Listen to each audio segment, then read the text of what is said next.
Meaning of fauna.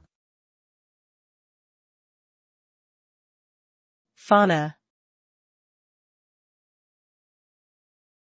Fauna.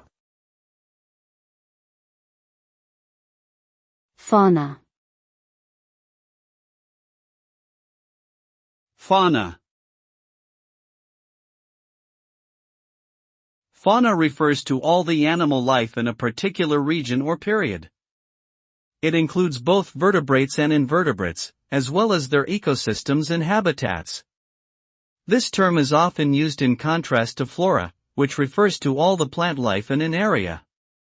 Fauna is an important aspect of biodiversity and plays a vital role in maintaining ecological balance.